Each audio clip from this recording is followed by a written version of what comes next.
Ingat wahyu yang diturunkan kepada Nabi sallallahu alaihi wasallam disebut apa? Al-Quran, ya. Baik, Al-Quran, tugas Nabi menyampaikan ini, ya. Kita ambil diantaranya Quran surah kedua ayat 129. Rabbana wab'ats fihim rasulan minhum, disebutkan rasul. Apa tugas rasul? Yatslu alaihim ayatika, menyampaikan ayat-ayatmu, ya. Maaf, isi Quran disebut apa? Ayat, kan? Al-Baqarah berapa ayat? Ali Imran berapa ayat? Kan? Al-Ikhlas berapa ayat? Jelas di sini? Baik. Jadi Rasul ketika diutus berfungsi menyampaikan. Pertama menyampaikan. Jadi nggak boleh menyembunyikan. Jadi nggak ada sifat Nabi yang menyembunyikan ayat. Ini ayat bagus nih, saya simpan dulu ntar besok baru saya sampaikan. Nggak bisa. Jadi begitu turun langsung disampaikan. Ini Al-Quran. Tolong fokus ya, gagal fokus bisa bermasalah di sini. Baik.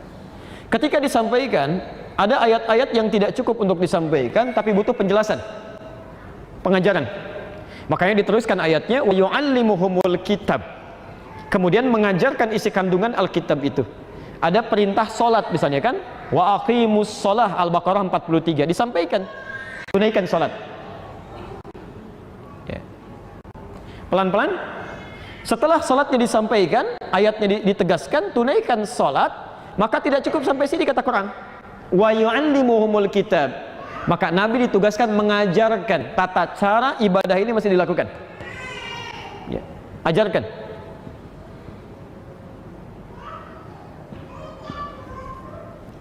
Awas, hati-hati ya. Kalau tidak ada fungsi pengajaran ini, maka akan sulit ditunaikan bagaimana caranya. Jangankan sampai lebaran kita, sampai lebaran kuda, lebaran kelinci, nggak akan bisa itu, susah ya. Sekarang ada yang macam-macam aja, ada yang lebaran kuda, lebaran kelinci, lebaran kambing, macam-macam, nggak ada, udah selesai. Ya, lekatkan pada sesuatu yang tepat saja. Ya. Fungsi pengajaran Nabi terhadap ayat-ayat Al-Quran yang menginformasikan petunjuk hidup, maka pengajarannya setiap yang disandarkan pada Nabi disebut dengan hadis. Prakteknya disebut dengan sunnah. Jelas sih? Baik, turun ayat tentang sholat. Nabi menerangkan, keterangan Nabi disebut dengan hadis. Nabi praktekkan sholat tidak? Saya ulang, Nabi sholat tidak? Masya Allah. Berapa waktu? Oh, jangan salah. Awas, hati-hati. 5 waktu itu baru yang standar. Nabi juga sholat sunnahnya. Nabi sholat tahajudnya. Nabi sholat mutlaknya, Nabi sholat duhanya. Masya Allah, Nabi dijamin masuk surga? Dijamin. Punya sifat maksum? Punya. Orang baik atau tidak? Baik. Takwa atau tidak? Masya Allah, orang takwa, orang baik, dijaga dari kesalahan, terjamin surganya. Jangankan sholat fardunya, tahajud dijalankan, duha dijalankan, rawatib dijalankan, mutlak dijalankan. Baik. Ada Nabi Rasul di sini? Tidak ada. Ada ahli surga di sini? Ada orang paling takwa di sini? Masya Allah, ada orang bukan Nabi, bukan Rasul, surganya belum jelas, bukan orang takwa, tidak terkait dengan nilai-nilai kebaikan yang tadi disebutkan. Jangankan sholat yang 5 waktunya, gitu kan? Atau bahkan yang sunnahnya, yang 5 waktu masih bermasalah. Baik. Cita-cita masuk surga bersama Nabi. Baik, ketika Nabi praktikkan berubah menjadi sunnah, maknanya as-sunnah. Ya. Maka di sini kemudian ada ajakan untuk kita dalam beraktivitas dalam kehidupan mengambil petunjuk Al-Quran, melihat praktek Nabi SAW atau minimal petunjuk pengajarannya. Maka muncullah kemudian bahasa, ayo kita kembali kepada Al-Quran dan Sunnah, ayo kita pelajari Al-Quran dan Sunnah. Jadi ketika mempelajari Al-Quran dan Sunnah itu kewajiban orang beriman, bukan hanya berlaku bagi golongan tertentu. Ya, tidak tepat kalau Anda katakan misalnya, oh ini Quran Sunnah ini hanya golongan ini, yang lain apa? Nggak bisa gitu kan. Jadi semua orang beriman mutlak akan mengambil petunjuk dari sini. Ya. Ambil dari Qurannya, lihat caranya bagaimana Nabi mengerjakan. Ya. Jelas di sini? Baik. Bapak Ibu sekalian, sekarang yang lebih penting lagi. Bagaimana cara Nabi mengajarkan tuntunan Al-Quran dan mempraktekkan dalam As-Sunnah ini sehingga sesuai dengan praktek-praktek yang diinginkan oleh Allah Subhanahu wa Ta'ala yang berlaku bagi umatnya. Kita lihat pelan-pelan. Satu, saya agak cepat sini. Rasulullah sallallahu alaihi wasallam, ya, ini perjalanan fikih. Jadi segala ketentuan yang tadi disampaikan yang kita praktekkan, hukumnya disebut dengan fikih. Jelas di sini? Baik. Sekarang lihat, Rasulullah sallallahu alaihi wasallam menyampaikan ajaran Islam, Al-Qur'an tadi dan menerangkan, ya, pertama kepada sahabat. Ya, kita bisa lihat dulu. Pertama kepada sahabat. Sahabat itu siapa? Oh baik, ya kita turunkan dulu. Sahabat, saya ulang. Sahabat adalah orang yang satu hidup semasa dengan Nabi. Oh, syarat ini mesti ada. Kalau tidak ada salah satu gugur nama sahabatnya. Hidup semasa dengan Nabi SAW. Yang kedua, melihat Nabi. Karena ada orang yang hidup semasa tapi tidak bisa melihat Nabi karena keterbatasan tertentu. Ya, maaf, melihat itu dalam kondisi maksudnya hadir bersamanya, ada di hadapan. Ya, seperti Uwais Al-Qarni, hidup semasa dengan Nabi, tinggal di zaman di Quran tapi tidak bisa melihat Nabi. Itu bukan sahabat. Ketiga, beriman kepada Nabi SAW sampai ia wafat. Kalimat ini penting, sampai ia wafat. Karena ada yang beriman kepada Nabi SAW, maaf, ya, ini tidak terpenuhi unsur yang terakhir. Ya, ketika nabinya wafat, tiba-tiba dia memproklamirkan sebagai seorang nabi, seperti Musailamah al-Kadzdzab. Ada yang beriman kepada Nabi, maaf gitu kan, dia wafat duluan dibandingkan dengan Nabi, tapi imannya tidak serius. Seperti Abdullah bin Ubay bin Salul, ya. Maka ini pun tidak disebut dengan sahabat. Nah, isi Al-Quran dengan sunnah tadi disampaikan oleh Rasulullah SAW pada kalangan sahabat. Ini generasi pertama. Ya, diajarkan, bahkan mula-mula itu tidak mudah diajarkannya. Ya, ada di satu tempat di rumahnya Arqam bin Abi Arqam, sekarang ada di bagian Bukit Safa, ya, yang dilakukan sa'i di dalamnya. Baik.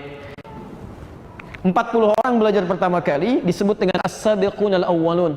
Di situ ada Abu Bakar As-Siddiq, ada Umar, kan? Ada Uthman, kemudian ada sahabat-sahabat yang lainnya. Ada 40 orang dikenal dengan as-sabiqun al-awwalun. Perhatikan, pengajarannya itu sifatnya langsung. Jadi hampir jarang dan hampir tidak ditemukan yang menulis, paling beberapa orang gitu kan. Di sifatnya talaqi.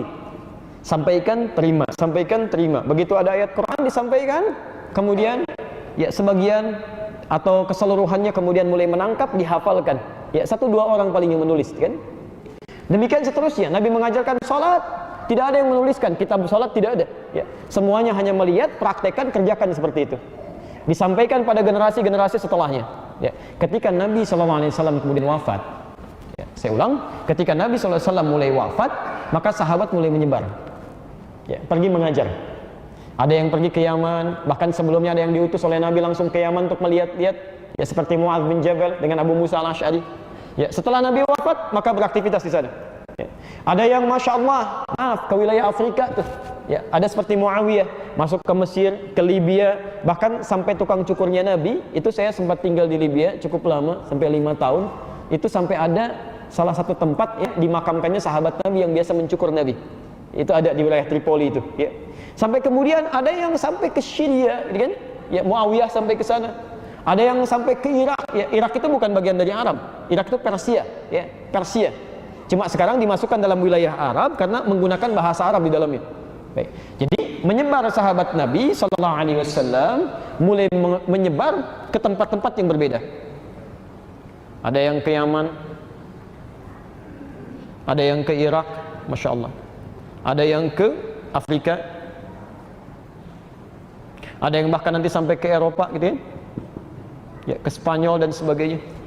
Bahkan ada yang ke Nusantara sebagiannya. Ada, Sa'ad bin Abi Waqqas itu pernah ikut ekspedisi, ya, menggunakan salah satu kapal dari Ethiopia itu sampai ke wilayah Baros, 414 km dari wilayah Medan itu. Ya, nanti sebagian turunannya kita tanggal 1 sampai tanggal 4 ada ta'lim sekitaran Pantura, nanti kita jelaskan turunan-turunan itu. Ya. Nah, teman-teman sekalian, saya teruskan dulu sebentar. Ketika para sahabat ini mengajarkan ke wilayah-wilayah yang berbeda, mulai menyebar, atau bahkan orang-orang datang sendiri ke Madinah, ya, sebagian datang ke Mekah. Orang-orang yang belajar kepada sahabat ini karena tidak bisa bertemu dengan Nabi, Nabinya sudah wafat, kan? Atau dalam kondisi tertentu disebut dengan tabi'in.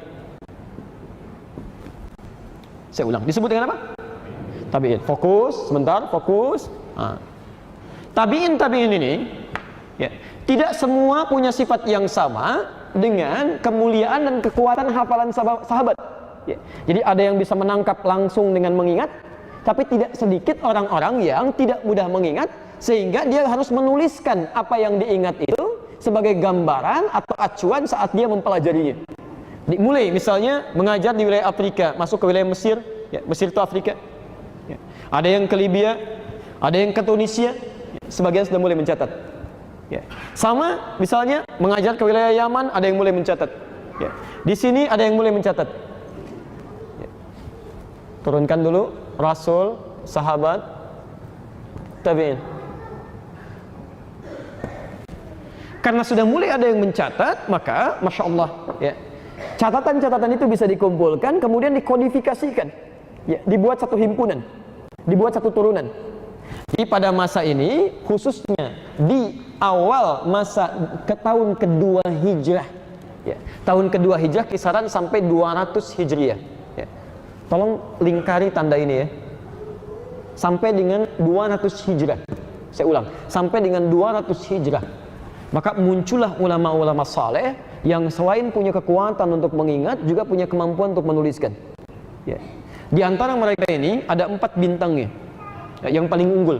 Jadi mereka tidak hanya menulis, ya, tapi juga punya kekuatan daya ingat yang luar biasa, dan mereka kumpulkan ingatan-ingatan itu melalui tulisan-tulisan mereka. Ya. Di antara mereka siapa saja? Saya coba hadirkan. Ya, fokus ke sini supaya langsung kelihatan bahannya. Perhatikan, ya, lihat sini. Satu, masa Rasulullah SAW mengajarkan Al-Quran plus prakteknya disebut dengan apa? Sunnah. Diturunkan kepada sahabat. Metodenya mulai menghafal. Jelas? Sedikit yang menuliskan. Kemudian ketika Rasulullah SAW meninggal dunia, disampaikan pada generasi setelahnya, sahabat mulai menyebar dengan tempat-tempat tadi. Ya. Maka diajarkan pada tabi'in, ya kan? Dan orang yang belajar kepada tabi'in lagi. Sifat mereka karena tidak sama dengan yang sebelumnya, ya, maka sudah mulai banyak yang menulis, ya. Jadi ada yang kemudian menghafal dan tidak sedikit yang mencatat. Tapi di antara sekian banyak yang menulis ini, ada ulama-ulama khusus yang mengumpulkan dalam bentuk kumpulan disebut dengan kodifikasi sebagai acuan bagi orang-orang setelahnya. Ya. Mereka itu pelan-pelan, awas, hati-hati, dibatasi sampai dengan batas 200 Hijrah. Jadi kalau di atas 200 Hijrah ini tidak disebut dengan nama yang akan saya sebutkan nanti. Ya, sudah sampai sini? Pelan-pelan, pelan-pelan. Lihat sini. Batasnya 200 hijrah. Jadi sampai 200 hijrah ada 4 bintang ulama utama yang mengumpulkan ajaran Nabi dari para sahabat, termasuk dari para tabi'in, dikumpulkan jadi satu sebagai acuan untuk kita setelahnya.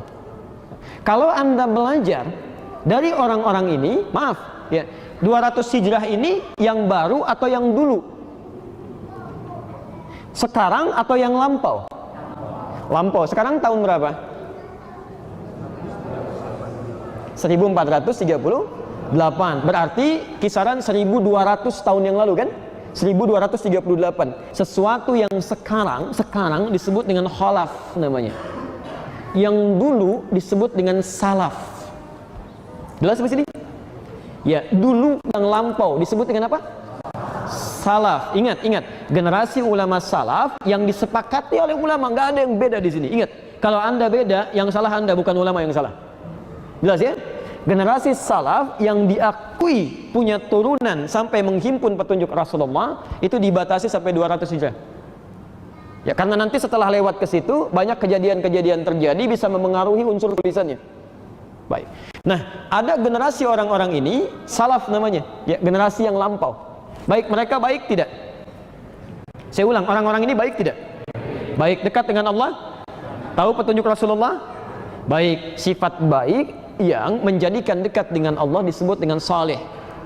Saleh, maka muncul istilah salafus saleh. Jelas sampai sini? Baik, muncul istilah salafus saleh. Jadi para ulama-ulama di masa lampau yang punya kedekatan dengan Allah, yang belajar runtutan ilmu sampai Rasulullah melalui orang-orang ini. Salaf, orangnya baik, dekat dengan Allah disebut saleh, maka salafus saleh. Di antara salafus saleh itu ada 4 yang paling utama. Ada 4 bintangnya. Ya. Siapa di antaranya? Kita turunkan. Ini. Wah, pelan-pelan. 1, Abu Hanifah atau Nu'man bin Bashir yang lahir tahun 80 Hijrah, wafat tahun 150 Hijrah. Ya. Maaf, kalau dilihatnya dari batas kelahiran ya, dari batas kelahiran. 80 Hijrah masuk 200 Hijrah tidak? Masuk. Berarti ini masuk dari ulama salafus saleh. Jelas di sini? Pelan-pelan. Selanjutnya, Malik bin Anas. Ya. Malik bin Anas, beliau lahir 93 Hijrah dan ini tidak pernah meninggalkan Madinah. Ya, selalu di Madinah dari lahir sampai wafatnya 179 Hijrah. Dia tidak pernah meninggalkan Madinah sampai dikenal dengan Imam Darul Hijrah, imamnya Madinah. Baik, 93 Hijrah itu masuk dalam kisaran 200 Hijrah? Masuk. Masa ini juga bagian dari salafus saleh. Ketiga, Muhammad bin Idris Asy-Syafi'i, nama kakek ketiganya Asy-Syafi'i. Lahir 150 Hijrah, lahirnya di Gaza, wafatnya di Mesir, ya, di Gaza. Baik, 150 Hijrah masuk dalam kisaran tadi? Masuk ya, maka beliau pun salafus saleh. Ya. Kemudian yang keempat ini Imam Ahmad bin Hanbal, muridnya Imam Asy-Syafi'i. Lahir tahun 164 Hijrah, masuk dalam kisarannya ya? Masuk, ini pun salafus saleh. Nah, teman-teman sekalian, perhatikan ya, perhatikan. 4 ulama ini punya keunggulan dibanding ulama yang lainnya, karena selain menghafal dengan ingatannya yang sangat kuat, juga menuliskan semua tuntunan-tuntunan tadi di kitab mereka. Ya. Jadi jalur kita kalau ingin belajar, misal dari Nabi Shallallahu Alaihi Wasallam yang tadi ini, ya.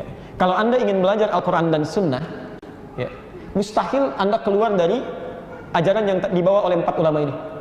Pasti akan lewat sini. Ya.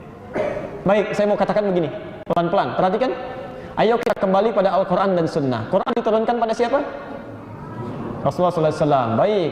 Sunnah dari siapa asalnya? Rasul. Saya mau tanya, pernah ketemu Rasul? Di mimpi? Mimpi aja belum pernah. Bagaimana bisa mengambilnya? Maka Anda harus mengambil dari orang-orang yang mengkodifikasikan sumber dari Nabi itu yang bisa kita terima sampai sekarang. Dari mana sumbernya? Semua turunan ini berasal dari sini, ya kan? Ini sahabat mengajarkan pada tabi'in, tabi'in kemudian menuliskan, ada generasi tadi, bintangnya yang 4 ini. Jadi mustahil ada orang-orang yang langsung belajar dari Rasul kecuali lewat yang 4 ini. Jelas di sini? Baik. Nah, semua 4 ulama besar ini dengan segala keistimewaannya, insya Allah kami punya nanti koleksinya dari 4 ini, menerangkan perjalanan hidup mereka sampai bagaimana mereka belajar, sampai kekuatan hafalannya, sampai karya-karyanya. Ya, dan setiap edisi satu kitab khusus. Ya, kalau Anda mau baca saya pinjamkan insyaallah boleh, berbahasa Arab, ya. Baik. Ini 4 ulama ini menuliskan semua kumpulan-kumpulan pelajaran yang tersambung pada Nabi dengan jalan yang terang. Ya. Jalan, ya, kan kita mau belajar ke Nabi lewat ini ya. Ini yang paling terang jalannya. Jalan yang terang yang menyampaikan pada tujuan itu disebut dengan manhaj namanya. Manhaj. Wah, ini di bahasa kita ya. Tolong fokus di sini. Oke. Jadi, ketika orang-orang ini menjadi acuan kita untuk belajar, membawa semua yang berasal dari Nabi, maka ajaran-ajaran yang dari Nabi ini yang dihimpun lewat mereka disebut dengan manhaj namanya. Ya, manhaj ini. Tadi orang-orang ini disebut dengan apa? Masih ingat? Salaf kan? Maka di sini ada istilah manhaj salaf. Orang-orang yang mengikuti manhaj ini, ya, sejalur dengan ini sampai ke ujungnya, kemudian bermuara kepada Rasulullah SAW, maka orangnya disebut dengan salafi. Tambah i di ujungnya. Ya. Jadi kalau mengikutkan orang pada sesuatu tertentu, gampang. Kalimat ujungnya ganti dengan i. Indonesia itu negara. Orang Indonesia diikutkan ke Indonesianya, a-nya ganti pakai i. Indonesia jadi Indonesia. Baik. Malaysia. Malaysia. Amerika. Ameriki. Filipini. Tunis. Tunisi. Aljazair. Aljazairi. Masya Allah, gampang ya. Yang bekas-bekas, bukan, itu jangan ngarang ya. Baik. Baik. Sekarang lihat. Salaf, ini ulama-ulama ini, ya, termasuk yang sezaman dengannya. Manhajnya kita ikuti, maka saat diikuti tambah i di ujungnya, salafi. Kalau maaf, yang mengikuti ini, yang belajar ini 1 orang atau 2 orang? Banyak orang. Kalau banyak gampang, rumusnya mudah sekali. Bahasa Arab itu gampang, tinggal tambah un di depan, di ujungnya. Un. Muslim 1 orang. Kalau banyak kan? Muslimun. Mukmin? Mukminun. Shaim? Gampang. Ya, shaim laki-laki. Kalau perempuan tambah di ujungnya. Shaimah perempuan. Kalau banyak kan? Shaimun. Salafi 1 orang. Kalau banyak kan? Salafiyun. Jadi orang-orang yang belajar dari runtutan ini seluruhnya itu pasti salafi. Mustahil ada yang bukan salafi. Di salafi itu bukan istilah khusus atau bukan nama khusus untuk golongan tertentu, aliran tertentu, kelompok tertentu. Semua orang Islam pasti salafi. Ya. Bapak salafi ya? Bukan Pak, saya Doni. Iya, nama Bapak Doni, ya. Cuma Bapak pasti ambil jalur ini pasti nih. Pasti gitu ya. Nah, jadi teman-teman sekalian, tidak ada yang tidak salafi, pasti salafi. Dan jangan juga mengatakan kepada orang, wah ini manhajnya bukan salaf nih. Lalu apa? Ustadz Adi kayaknya bukan salaf nih. Lalu apa? Memang bukan gitu kan? Cuman manhaj yang saya ambil, orangnya bukan salaf, saya Adi gitu kan? Nah cuma nilai yang dipraktekkan pasti ini, gak mungkin bukan salaf, pasti ini. Ya. Kalau bukan salaf berarti bukan mengambil tersambung dengan Nabi. Jelas sampai sini? Jadi kalau mendengar istilah-istilah salafi, salafiyun, salaf, itu pertama tidak usah juga alergi dengan kalimat itu. Yang kedua tidak usah mengklaim satu dengan yang lainnya ini salafi, ini bukan. Ini persoalan yang muncul pada saat ini. Jelas sampai sini? Baik. Kalau jelas, sekarang perhatikan. Tadi semua tuntunan dari Nabi yang disampaikan oleh 4 orang ini dituliskan pelan-pelan. Disebut apa? Manhajnya. Nah, sekarang saya agak cepat. Tuntunan dari Nabi, manhaj tadi, ya, awas hati-hati ya. Ini dahsyat, saking dahsyatnya bisa mati, bisa nyala, bisa mati, bisa nyala ya. Tuntunan dari Nabi yang disebut manhaj itu punya 2 sifat. Ini sering saya tegaskan kalimat ini. Sifat pertama, hanya 1 dalil, 1 contoh. 1 dalil, 1 contoh. Misal, paling gampang, An-Nasai nomor hadis 886. Ini sering saya contohkan. Saat Anda mengangkat tangan begini bertakbir, kemudian setelah itu Anda ingin meletakkannya di dada, kalimat hadisnya langsung fawadha'a, maka cepat letakkan langsung, langsung, tidak ada jeda. Begitu diangkat langsung letakkan. Dalilnya cuma 1 dan contohnya pun 1 seketika. Ya, telapak yang kanan menutup punggung yang kiri, seketika langsung angkat. Nah, ini kalau dalilnya satu, contohnya satu, maka manhaj ini dinilai oleh para ulama bisa dikerjakan oleh siapapun di kesempatan manapun. Jadi tidak ada peluang untuk, maaf, kreatif mencari gerakan-gerakan lain. Saya nggak enak tiap hari begini terus sampai puluhan tahun. Saya pengen yang kanan dulu, yang duluan. Begitu takbir, kanan duluan, kiri tutup ini ya. Jadi ada sedikit ya, ada yang diputar begini, ada yang sambil naik kakinya begini sedikit ya, macam-macam gitu. Nah itu tidak perlu kreatif. Saya tidak bermaksud menyalahkan dalam konteks ini, tapi kami mencari di 1235 kitab hadis sampai yang ada sekarang. Dan yang paling sahih sampai yang paling palsu. Di kitab hadis palsu aja nggak ada. Di saking palsunya, di kitab hadis palsu nggak ada. Dan pemalsu hadis pun tidak tertarik memalsukan hadis ini karena saking jelasnya gitu. Jadi kalau Anda sudah menemukan satu tuntunan, nggak usah mencari yang lain, selesai. Semua orang bisa itu. Jelas ya? Begitu angkat, simpan. Berarti satu manhaj, satu cara. Tapi ada tuntunan-tuntunan yang sifatnya lebih dari satu dalil dan beragam cara. Banyak. Ada yang sifatnya bacaan, ada yang sifatnya gerakan. Ambil contoh yang paling ringan misalnya. Al-Quran. Kita baca Quran insya Allah. Ternyata bukan satu cara bacanya. Paling minimal, alhamdulillah, ada 7 cara. 7 cara, paling minimal. Itu yang mutawatir. Kalau ditambah 3 lagi yang masyhur jadi 10. Kalau ditambah 4 lagi dengan bacaan tafsir jadi syadz, jadi 14. Kita ambil yang disepakati aja 7 dulu, gitu kan? Yang disepakati 7 yang mutawatir, boleh dibaca dalam sholat dan dalam bacaan Quran. Bapak dan Ibu sekalian, ternyata yang kita bacakan sekarang, wadduha, itu juga bisa dibacakan dengan cara yang lain tanpa merubah isi maknanya. Seperti pernah kita contohkan, wadduha. Kita wadduha, ada yang wadduha. Wal-laili idza sajid, ma wadda'aka rabbuka wa ma qali. Walal-akhiratu khairul laka minal ula. Ada. Siapa yang membacakan ini adalah ternyata orang-orang yang saat Quran diturunkan, bahkan sebelum turun Quran, lisan mereka memang nggak bisa mengucapkan A. Fitrahnya sudah ke M lulu gitu. Kaifa halu, kaifa halak, madrasah, madrasah, ana, ani, anta, inti.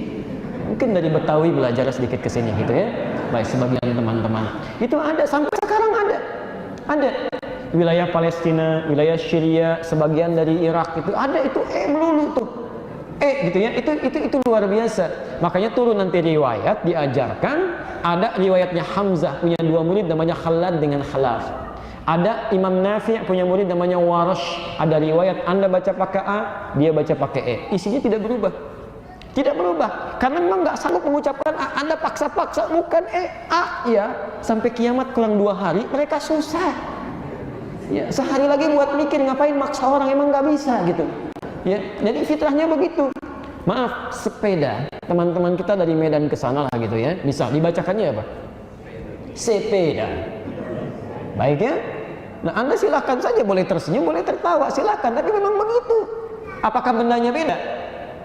Tidak, tetap sepeda, tetap yang itu juga. Kita ke Cicaheum yuk. Apa? Cicaheum? Kalimatnya memang beda, tapi isinya itu juga. Maka turun riwayat-riwayat demikian, itu baru di lisan. Hati-hati gitu kan. Nah, manhaj ini dengan dalil yang beragam, dengan contoh yang berbeda, disepakati oleh para ulama. Ulama nggak ada yang beda. Kalau Anda beda dengan ulama, Anda yang salah, bukan ulama yang keliru. Ya, disepakati sebagai kemudahan, fleksibilitas dalam menunaikan, karena tidak setiap orang bisa mengerjakan hal yang sama. Kalau mau lebih dahsyat, saya contohkan. Ihdinas siratal mustaqim, pakai shad, hafaz. Anda yang tidak bisa shad, bisanya sin. Turun riwayat kolom. Ihdinas siratal mustaqim. Bahkan ada yang tidak bisa shad, tidak bisa sin, bisanya zai, Pak. Ada di Arab itu. Di Anda paksa shad, sin, ihdinas siratal mustaqim. Riwayat Qunbul dari Ibnu Katsir. Ada. Ya. Kami di Libya itu pernah ada kisah. Ya, ini guru kami yang langsung sampaikan, ini nyata. Penghafal Quran. Dua-duanya hafal. Satu hafal pakai shad, satu pakai sin. Bertemu nggak nyambung, mirip kisah Umar bin Khattab mendengar bacaan di masa Nabi. Begitu dibacakan ihdinas siratal mustaqim, ente mukhti ya fulan bisin, mushad. Bukan pakai shad, pakai sin, kamu salah katanya. Lah, bisad, bukan sin, shad.